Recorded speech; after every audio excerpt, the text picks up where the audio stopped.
Everything you're learning about AI right now will be obsolete in about 6 months. The model you finally mastered will get replaced. The tool that you built everything on will change overnight. And the workflow you spend weeks perfecting will turn up as a free feature inside some app. But there are 5 skills that stood the test of time and will continue compounding in the next decade. These are the most important skills if you're building real production systems, whether for yourself or for your clients. They're the reason I can run my agency on my own, and the reason that new models drop in doesn't actually worry me. It just makes what I own a lot better. So in this video, I'm going to break down all of those 5 skills, show you the actual system that I run my business on, and give you the one thing you can go and build this month that nobody can take off you. By the way, my name's Ahmed. I was an ex-Rolls-Royce machine learning engineer, and for the last 2 years, I've been building production AI systems for real businesses, achieving around $3.6 million in measurable client results. So this isn't just theory, it's what I do all day, every day. With that being said, let's dive in.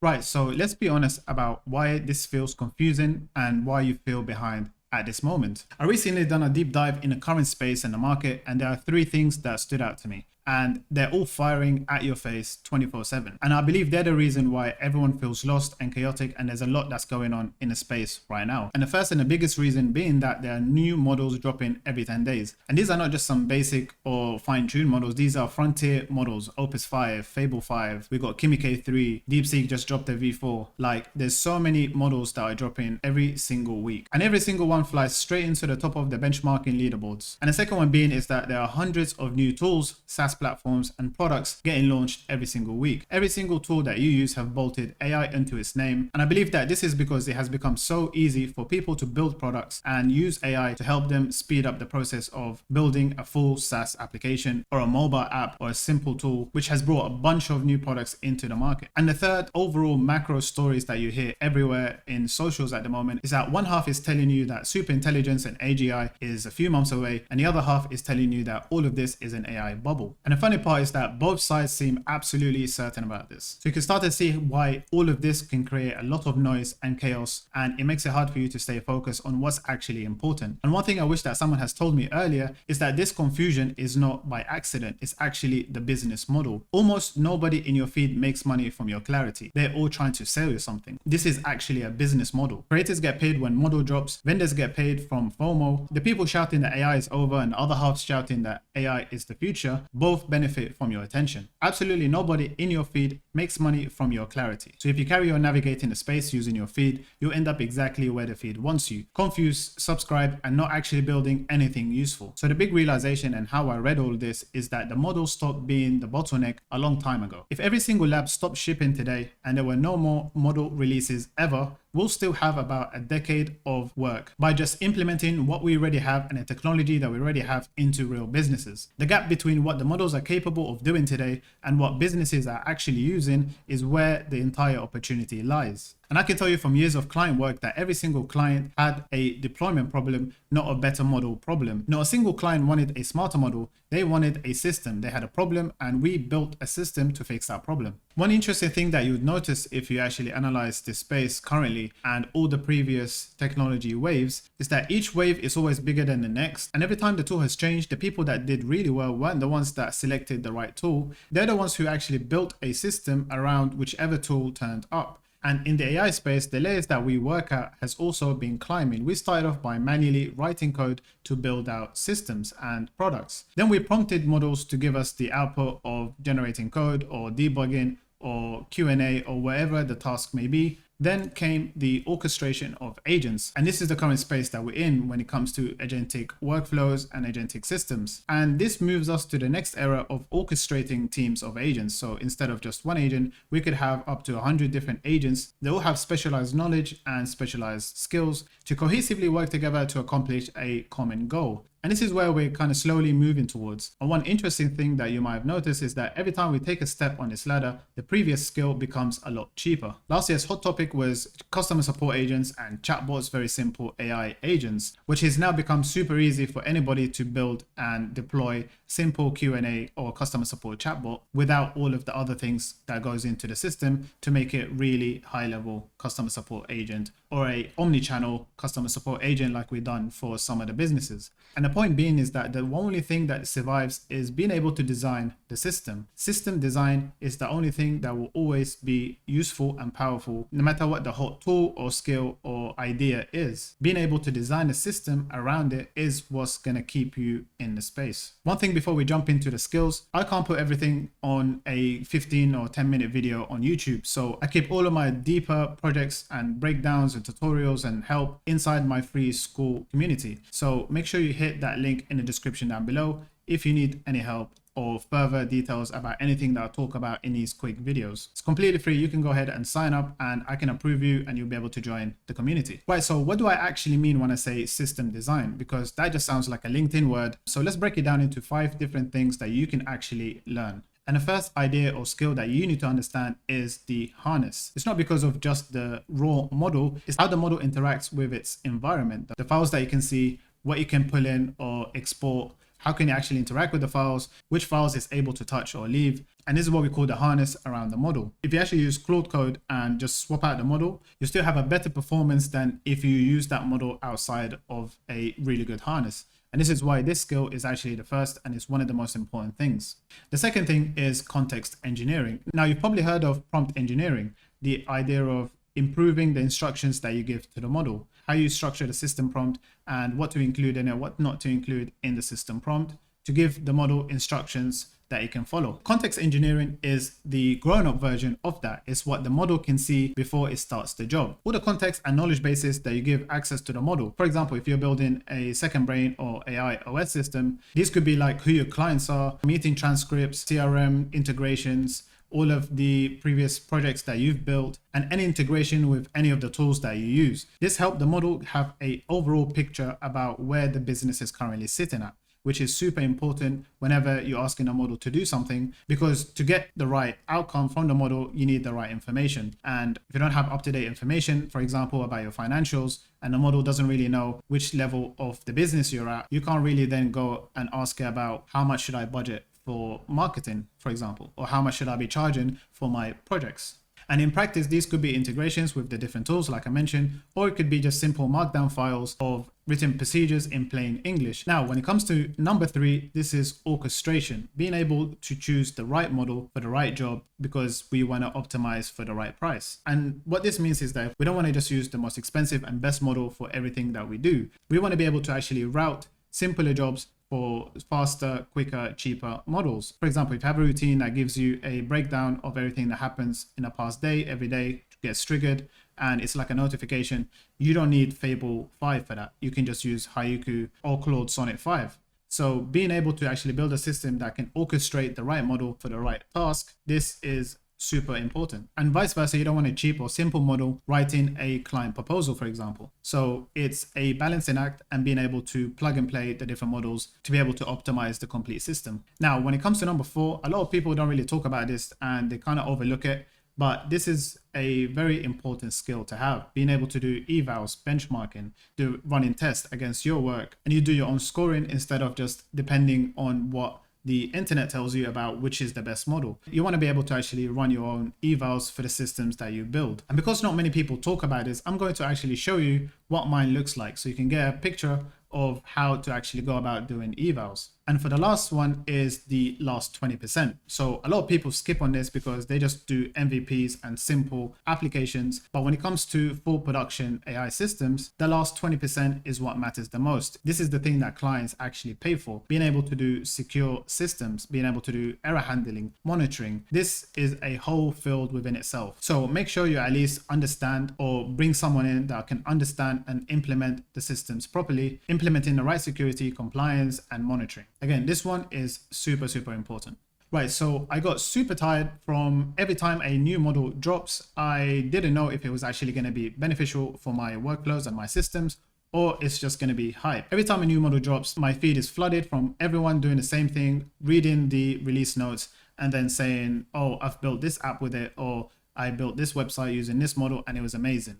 Again, that's all fun and great, but does it actually work well for my systems that I'm actually running? Does it work well for the client projects that I'm actually running? So what I did was I built a benchmarking test. So where I have 5 different real workflows that I run almost every week. That takes 5 different real workflows that I'm running across the business with 28 graded cases. And any new model that drops, it takes me 10 minutes to make a verdict whether this model is going to be good for me or not, depending on the skill. And the things that I'm testing for is the lead triage, my lead qualification and triaging workflow inform inbound DMs, and it has my roles and the things that I look for. I also have bank categorization for my finances.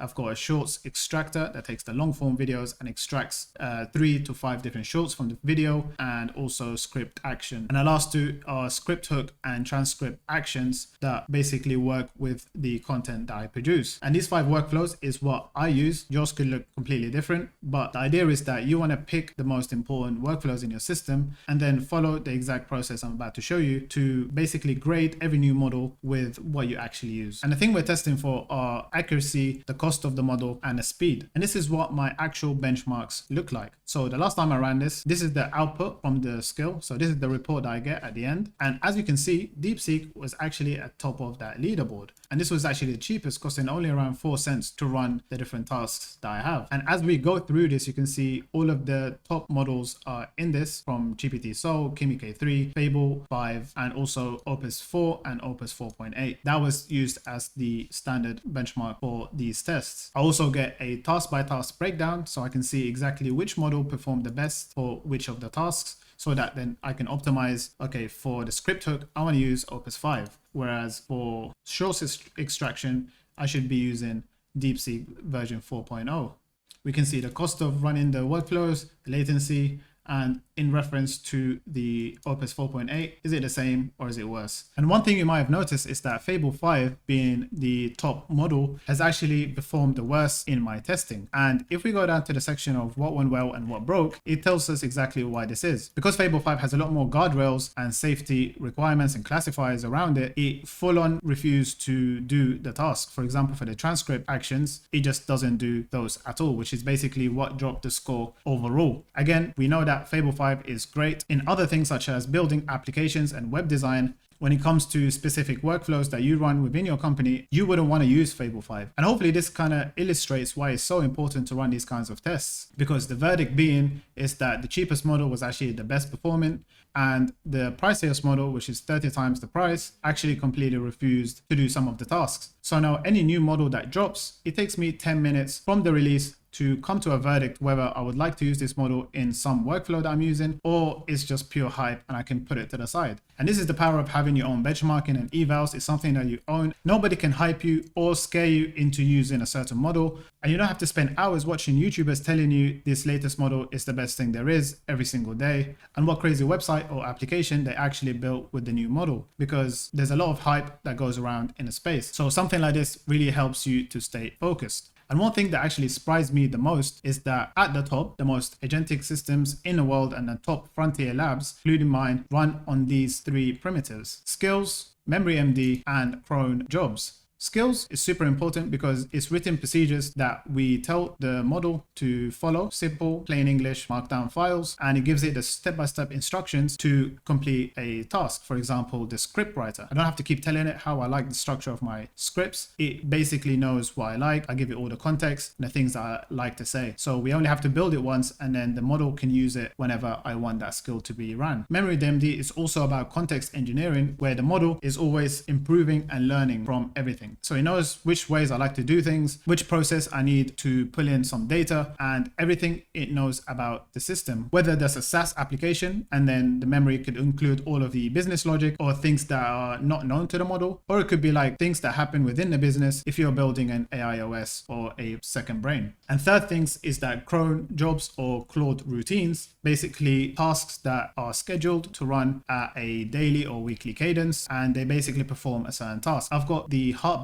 which basically runs every day, pulls in all of the things I like to see when I wake up, all of the CRM statuses of the different projects, where the project's at, are there invoices that need to be chased, are there potential leads that need to have a follow-up on, and this kind of just, you build it once, you run it, and it just keeps providing value every single day. So this is what a AIOS or second brain system looks like. So for Agenix, my company, I built an Agenix OS machine, and the founder, which is myself, one person running the whole business, is able able to do so because of this system. Yes, it looks super complex and there's been many iterations. The first few skills and different integrations that I did have failed within the first week because this is an iterative process. And what you're seeing here is the final product. So we have different memory layers. We've got a knowledge graph, Obsidian, Agenix Vault, where we keep all the content, deals with strategies. We have a revenue engine for CRMs and Stripe. We've got a content engine for the YouTube stuff, content intel, shorts pipeline. We've got finance OS for the forecast and the weekly scoreboards and P&Ls. And then all of the different integrations that allow the system to function, like NA10, MailerLite, Google Workspace. And all of these different tools and systems have many things or different formats that they're able to ship. I have an Agenix OS dashboard where I go in there every day. It has many things that I like to use. It keeps everything for the business in one place. There is blueprints that we generate, there's slides that we generate. We've got the brand deck, got the different benchmarks. And then there's a layer of the scheduled cron jobs. So this is the heartbeat, memory consolidation, so that the system learns every day. There's a content engine that runs every week. And then you have the guardrails on top of those. These are like the backups and the safety guards. And when it comes to the structure, everything is built on this tech stack, NA10, QGIant, Postgres, Google Sheet. And if anything here seems too complex or technical, I would like you to let me know in the description down below if you want to see how to build a system like this from start to end. Full masterclass video on this. Let me know in the description down below. So why do I think this is safe to bet on when nothing in the AI space feels safe right now? It's because every business is basically a loop. You get customers, you serve the customers, they pay you, and then you grow. And the systems that automate part of that process are what every business is going to still need for the next decade. And that demand doesn't go away, and it doesn't care about which model wins the AI race. And I've also watched this play out with my own clients, where one client I have built 6 different production systems that brings in a value of around $400,000 per year. And another one that we did a full qualification system for that takes care of 80% of inbounds before it needs to touch a human. And not a single one of them has ever asked or cared about which model we use underneath. They had a problem and it asked for an outcome, and we built the system to solve that problem. And the funny thing is that whatever you memorize about this week's release is going to be worthless by Christmas. And by building and learning system design, this is something that's going to keep compounding no matter what the latest trend is. And if you think of 10 years ago, a small company or a team going up against a big corporation was basically a joke. Now, a small specialized team with the right systems and the right use of AI can outcompete companies 1,000 times its size. And that's why underneath all of that noise, it's actually the best time ever to be a builder right now. So here's your one action from this video. You should build one small system this month or this weekend. Take the task that you mostly repeat, wrapped into the first owned asset that you have. So your first task is to find what that is. The best way to do this is actually to just time yourself every day and make a log of everything that you do day-to-day basis. That will identify what thing you could possibly automate with AI. That could be, for example, a report that you generate every week. So you take that, then you pick a model, any model, doesn't matter, build a system around it to solve whatever you're trying to do. And then for step 3, you should also have what a good outcome looks like. So you should have a checklist, run your own evals on it and tests. And finally, you should always have some safety rails and error handling around it so that when it does fail, you're able to get notified. And especially if this is something that's going to be client facing or public facing. And that's it. Ship it, run it daily. And then the next release becomes a free upgrade to something that you already own. And make sure it's something that you're going to actually put in production and it's going to be public facing, because you want to learn about what things actually fail in real life. Don't just build an MVP and then jump on the next tutorial on YouTube and build the next shiny object. Make sure you actually build something from start to the end, ship it, run it, and then refine it and make sure it's actually working as you expect.